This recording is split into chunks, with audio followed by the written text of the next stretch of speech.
안녕하세요. 결혼한 지 1년 만에 이혼을 하게 된 30대 여성입니다.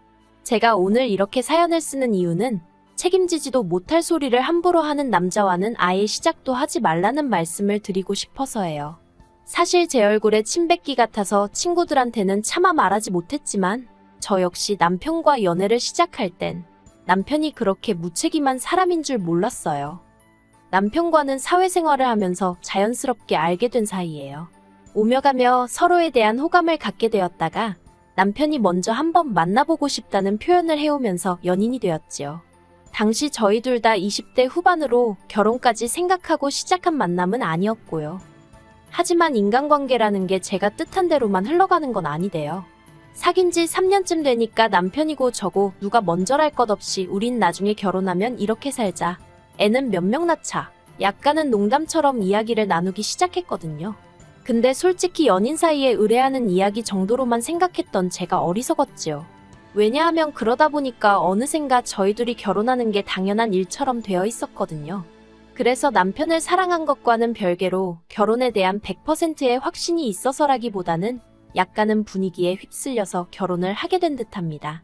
다른 사람들의 생각이나 시선보다는 제 마음의 소리에 좀 더 귀 기울이고 스스로에게 솔직했어야 하는데 말이지요. 신혼살림은 저희 둘의 직장이 있던 지역 내 작은 아파트에서 전세로 시작했어요. 시부모님이나 친정부모님이나 다행히 당신들 사는 집하고 노후 준비 정도는 되어 있었지만 결혼하는데 현찰다발을 턱턱 내주실 상황은 아니었거든요. 그래서 남편과는 처음부터 우리 두 사람의 능력으로만 시작하자고 약속을 했었어요. 쓸데없는 허례허식도 상의 끝에 생략했었지요. 하지만 어째서인지 저도 남편만큼이나 받은 게 없었는데 언젠가부터 어머님과 신우는 걸핏하면 제가 빈몸으로 시집왔단 소리를 해댔습니다. 그리고 더 화가 나는 건 그런 소리를 듣고도 남편은 저를 대신해서 말 한마디 해주는 법이 없었다는 거예요. 결국 참다 못한 제가 어머님 면전에다 대고 제 친구들은 남자 쪽에서 집도 해오고 차도 사오던데 저는 무슨 팔짠지 모르겠다고 해버렸어요. 남자가 모아둔 돈이 없으면 시부모님이라도 해주시던데 하면서 말이에요. 이런 대화가 신혼 초에 있었으니 이후로 시부모님과 신우 그리고 제 관계는 금세 안 좋아졌습니다. 솔직히 갓 시집온 며느리였던 제 입장에선 시댁 식구들과 껄끄러운 사이로 지낸다는 게 얼마나 부담스러운 일이었는지 몰라요. 하지만 계속 제가 참고만 있었다면 저희 어머님이나 신우 성격을 봤을 때 어디까지 참나보자는 식으로 저를 무시하고 막대할 게 뻔했거든요. 그래서 마음은 불편했지만 후회는 없었습니다. 그리고 그때부터 어머님이나 신우는 제 말 한마디 행동 하나하나 관찰하며 한마디로 물고 뜯을 궁리만 하는 사람들 같더라고요. 그런데 제가 영 두 사람 눈에 거슬리는 짓을 안 했던지 급기야는 결혼한 지 반년이 다 돼가던 시기에 난데없이 집들이는 왜 안 하냐고 화를 내는 게 아니겠어요. 허심탄회하게 털어놓겠습니다.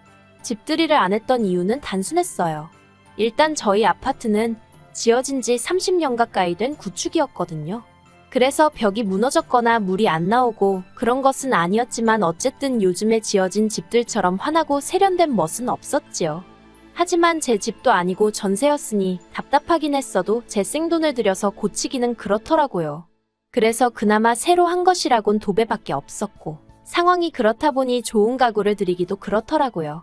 그래서 언제가 될지 기약은 없었지만 그래도 언젠가 전세가 아닌 자가를 사게 되면 그때 좋은 가구를 사자는 생각으로 일단은 저렴하게 중고시장에서 장만한 가구들이 대부분이었습니다.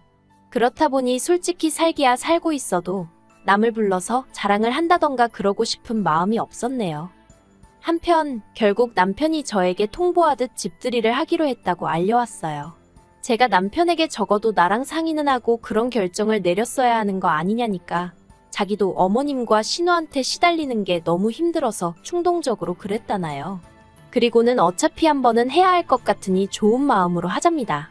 저는 너무 짜증이 났지만 한편으론 그래 남편 말대로 어차피 한 번은 거쳐야 할 관문이면 매도 먼저 맞는 게 낫지 그렇게 생각하기로 했어요.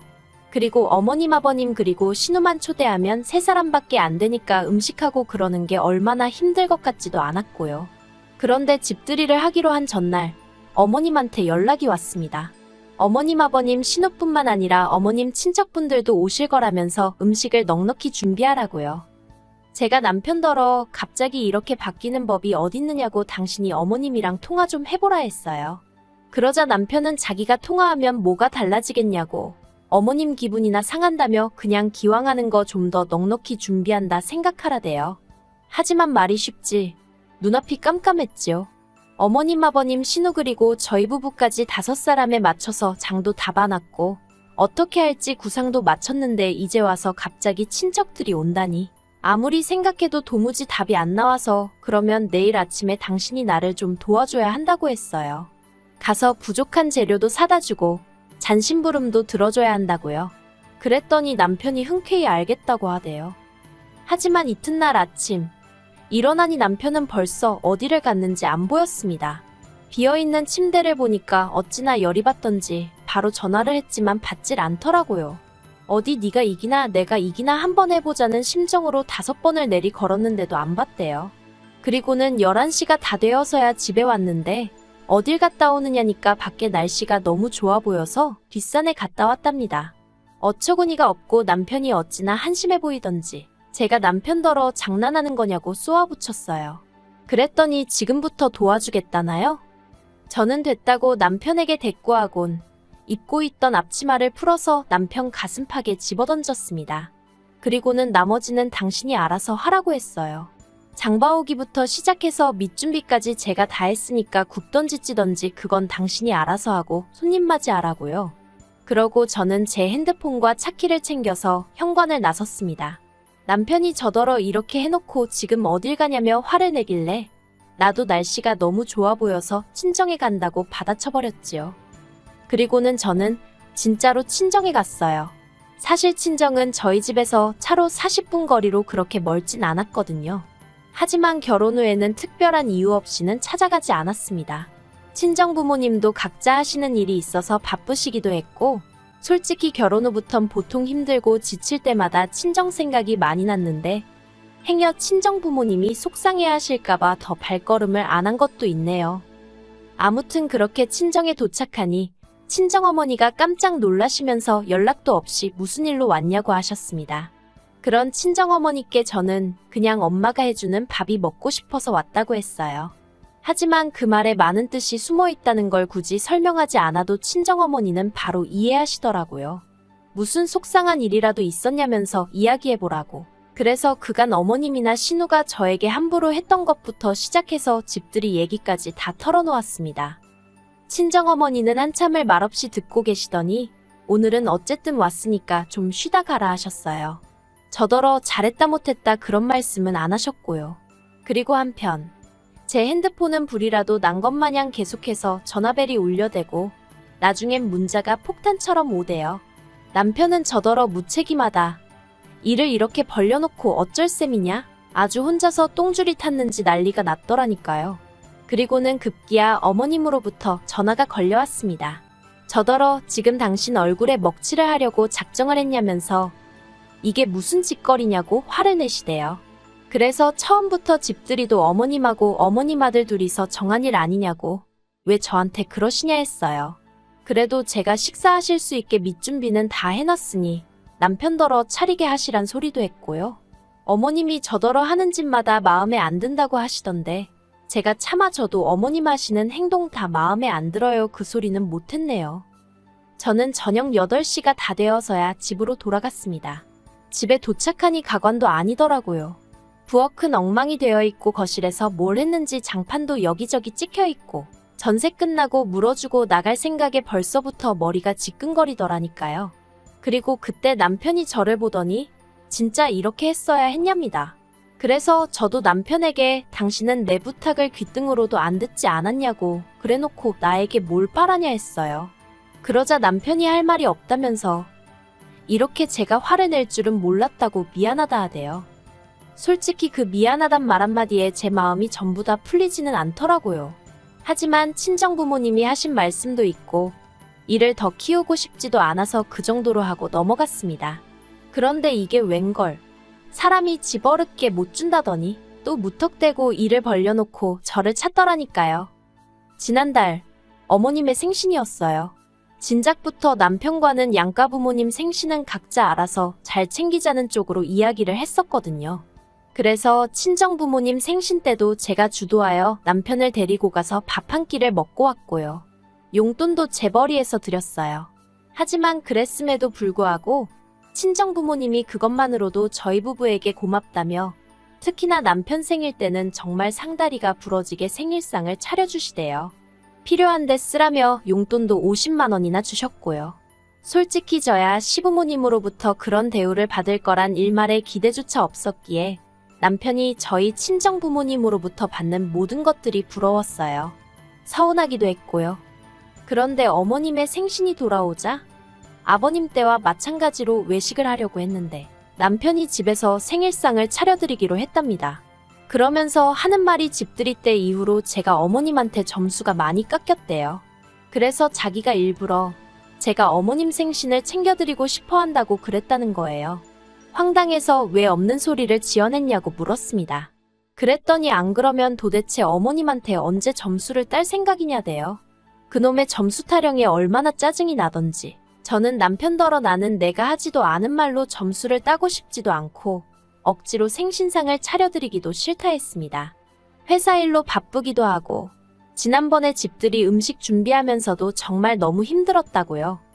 하지만 남편은 계속해서 그래도 자기가 해놓은 말이 있는데 그렇게 나오면 어떡하냐고 무조건 생일상은 차려야 한답니다. 어찌나 사람을 들들 볶는지 환장하겠더라고요. 그래서 제가 그러면 생일상 얘기 꺼냈을 때처럼 당신이 음식 해놓고 내가 했다고 해주면 되겠다고 했어요. 그렇게 내 점수가 걱정이 되면 그 정도 거짓말은 해줄 수 있는 거 아니냐고요. 그랬더니 남편이 자기더러 지금 어머님한테 거짓말을 하라는 거냐고 말도 안 된다고 절대 못한다 하대요. 그래서 제가 말이 안 되는 건 아냐고 그런 사람이 왜 가만히 있던 나를 팔아서 나를 난처하게 하느냐고 아무튼 나는 생신 파티인지 뭔지 못한다고 안 한다고 했어요. 그러자 남편은 제가 다른 사람 입장은 하나도 생각을 안 해준다며 점점 목에 핏대를 세웠습니다. 하지만 그런 남편에게 당하고만 있을 제가 아니었지요. 저는 남편더러 당신이야말로 내 입장이란 걸 신경이나 써본 적이 있냐고 소리를 질렀어요. 그리고 어머님 생신상 같은 소리 한다고 당신은 장인장모 생일 때 먼저 케이크라도 하나 사와봤냐? 말이라도 먼저 생신 축하드린다고 해봤냐 따졌네요. 어쩌다 처가에 가게 되면 도살장 끌려가는 소마냥 뒤에 따라와서 주는 밥이나 처먹고 말 한마디 없이 있다가 오는 게 전부면서 나한테 어떻게 어머님 생신 어쩌고 그딴 소리를 할 수 있냐고 염치라는 게 있긴 하냐고 정말이지 그간 마음에 쌓였던 이야기가 전부 다 쏟아져 나오더라니까요. 하지만 남편은 미안하다는 말은 고사하고 그래도 이번 생일상은 무조건 차려야지 안 차리면 가만 안 두겠답니다. 그리고 그때 제 머릿속에서 이성의 끈이라는 게 끊어지는 듯 했어요. 가만 안 둔다고 어떻게 할 건지 한번 두고 보자 했습니다. 그런데 남편은 제가 말만 그렇게 하고 생일상을 차릴 줄 알았나 봐요. 어림도 없었지요. 집들이 때 그렇게 사람이 싫은 티를 냈으면 지도 알아듣는 게 있어야지. 한번 얼렁뚱땅 넘어가줬더니 나를 물로 보나 싶대요. 그리고 마침내 어머님 생신날이었어요. 주말이기도 했고 그래서 오전 10시 반쯤 느지막이 일어나 커피도 내리고 토스트도 만들었지요. 그렇게 여유있고 한가한 시간을 보내고 있는데 머리가 떡이 된 남편이 안방에서 나오더니 저를 보고는 지금 몇 시인데 왜 아무것도 안 하고 그러고 있냐는 거예요. 내가 뭘 아무것도 안 하고 있냐고 지금 아침 먹는 거 안 보이냐 했습니다. 그랬더니 남편이 한다는 말이 미역국 안 끓이냐고 어머님이 점심때 오시기로 했다나요. 저는 어머님이 점심에 오시는 줄도 몰랐어요. 아무튼 제가 남편더러 그걸 아는 당신은 이제껏 잔 거냐고 자식이 돼서는 왜 그 모양이냐고 한마디 했네요. 이후로 빨리 뭐라도 하라고 저를 재촉하는 남편을 향해 당신이야말로 미역국이라도 끓이라고 한마디 했어요. 어머님 생신상은 순전히 당신 생각이었으니 당신이 처음부터 끝까지 책임지라고도 했지요. 솔직히 말해서 혹시나 남편이 저보다 일찍 일어나 뭐라도 하려고 흉내라도 내고 있었으면 저도 마음을 달리 먹고 도와줄 생각이었거든요. 그런데 이건 뭐 자기가 어머님한테 생신상을 차려드리네 어쩌네 헛소리는 다 해놓고 일은 제가 다 하라는 판이었으니 한 번 당하지 두 번 당하겠어요. 결국 남편과 저는 또다시 싸우게 되었습니다. 남편이 저더러 며느리돌이를 한 해 못한 해 해대길래 당신은 뭘 했냐니까 사위돌이라는 말은 없다면서 빈정거려요. 그래서 사위 노릇이라는 게 있다고 이 멍청한 인간아 하면서 당신은 우리 부모님 그러니까 장인 장모를 위해서 뭘 얼마나 했다고 나한테 이러냐고 한마디로 할 소리 안 할 소리 다 하면서 싸웠어요. 그리고는 고맙게도 남편이 먼저 이혼 이야기를 꺼내더군요. 한다는 말이 매사 따지고 들고 성 긋는 저 같은 여자랑은 못 살겠다나요. 어이가 없어서 남편더러 나야말로 뒷일은 생각도 안 하고 터진 입이라고 떠들어대는 당신 같은 남자랑은 못 살겠다 했습니다. 그러자 남편이 욕을 하면서 현관 밖으로 나가대요. 부부싸움만 했다 하면 그렇게 밖에 나가서 담배를 피는 습관이 있거든요. 이때다 싶어서 남편이 나가기가 무섭게 현관 보조키까지 전부 다 잠그고 안전고리까지 걸었습니다. 그리고 이내 남편이 돌아와서는 잠긴 현관을 발로 차고 난리가 났대요.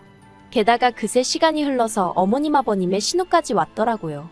다들 이게 뭐하는 짓이냐며 저만 나쁜 인간으로 몰아가는데 정말 지긋지긋하더라니까요. 결국 남편과 저는 이혼을 했습니다. 남편도 저도 서로에게 정이 떨어진 상태였지만 이혼을 어떻게 할지 정할 때만큼은 의기투합이 잘 되대요. 어머님은 저더러 성격 이상자라며 저 때문에 당신 아들 이혼남 됐다고 저를 고소하시겠다 했어요.